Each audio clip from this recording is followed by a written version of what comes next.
guys, diagnose natin ng walang gamit na scan tool itong Chrysler 300C. Tatlong system ang gagamitin natin dito guys. Starting system, fuel system, ignition system. Guys, nandito naman tayo sa workshop.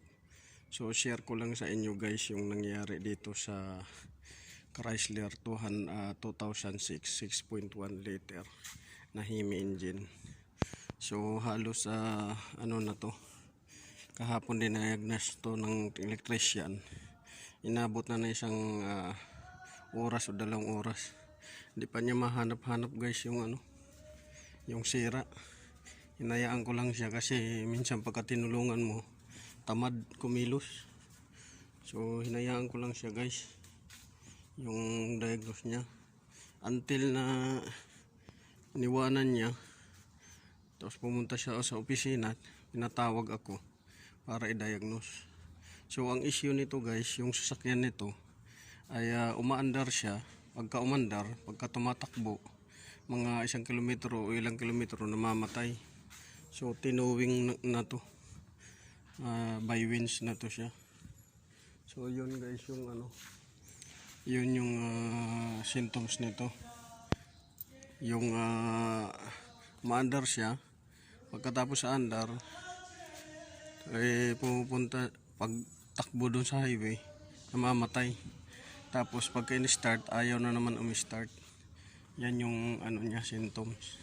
So ano ba yung i-check pagka ganyan, hard starting or no start or namamatay bigla dun sa highway? So una guys, i-share ko lang sa inyo kung paano ko to diagnose itong 300 Chrysler 300 2006 6.1 liter Hemi. Una, yung tatandaan ninyo yung diagnostic process ng system. Ilan ba yung i-diagnose mong system dito? So una, yung starting system. Pangalawa, yung ignition system. Pangatlo, yung fuel system. Kasi ang issue nito, nag-start tapos namamatay pagka tumatakbo na sa highway. So ito guys yung isi-share ko. Mag-umpisa tayo guys sa starting system. Ano ba yung related na component sa starting system? So una, check nyo yung battery. So battery nyo muna kung ilang yung voltage ng battery. So check nyo muna dito. Nasa likuran yung nito, dito, battery. Kaya nandyan yung charger para ma-check kung aandar siya nang naka-charge. So nung naka-charge na guys, nakarekta na yung battery charger, yan yung ayaw pa rin umandar. So punta kayo sa starter relay. So yung starter relay nandito, ito yung starter relay. Ito yung run start, ito relay. So pagka pinalitan nyo yan o kaya iswap mo nyo doon sa ibang sa ibang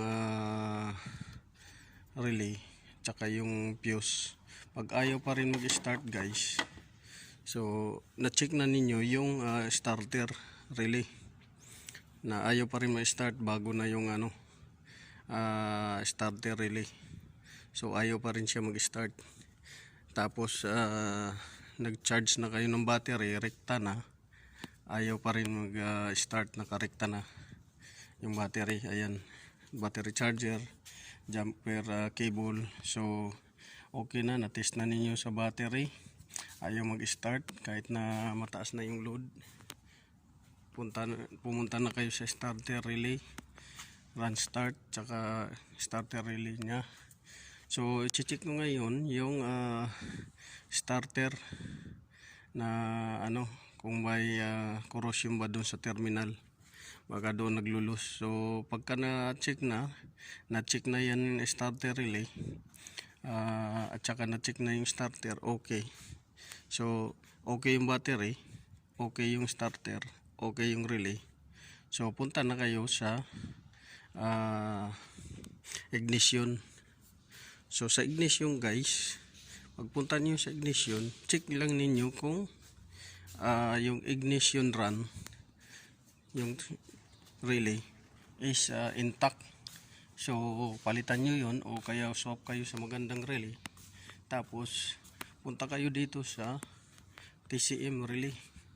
Ito TCM relay. Ito yung run start, ito yung TCM relay. So punta kayo diyan kasi minsan yan, nakarelated yan. Pagka inapakan nyo yung preno, dapat umiilaw din siya. Dahil dito, check nyo yung dito sa loob ng PDM, yung power distribution module. Check nyo yung relay ng stop lamp relay. Apakan nyo kung gumagana, kasi minsan yung sasakyan hindi nag-i-start pagka hindi rin gumagana yung yung stop lamp, kasi nandyan din nakakonekta yung neutral safety nya, neutral safety. Tapos ito i-move nyo yung shifter lever. So kung okay naman, so punta na kayo sa fuel system. So sa fuel system guys, yung component doon guys is fuel pump. So dito ko na-trace na fuel pump ang sakit.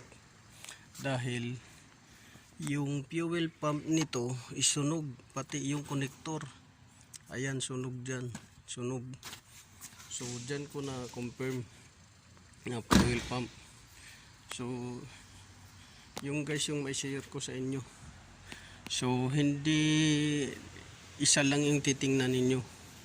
Titingnan ninyo starting system, tapos ignition system, at saka fuel system. Lahat ng mga components doon na related. Kung alam ninyo sundan yun, machichik at saka machichik nyo yung at saka madadali nyo ng husto kung ano sira. So yung electrician kasi kahapon nito guys is di ko alam kung tamad, kasi kadalasan diskarte rin ng electrician na yun. Pagka na-check niya ng tapos di pa niya mahuli, tatawagin na niya ako. Sa akin na ibibigay, i-try ko raw, pupunta sa opisina, hanggang sa pagka na-trace ko, siya na yung pupunta sa opisina, sabihin niya na dali daw niya. So di ba maloko rin na electrician. So yun yung guys, quick tips ko. Kailangan i-check nyo muna yung starting system, ignition system, at saka yung fuel system. Sa tatlong system na yun, madadali nyo yung issue na hard starting or no starting, or sometimes stop engine.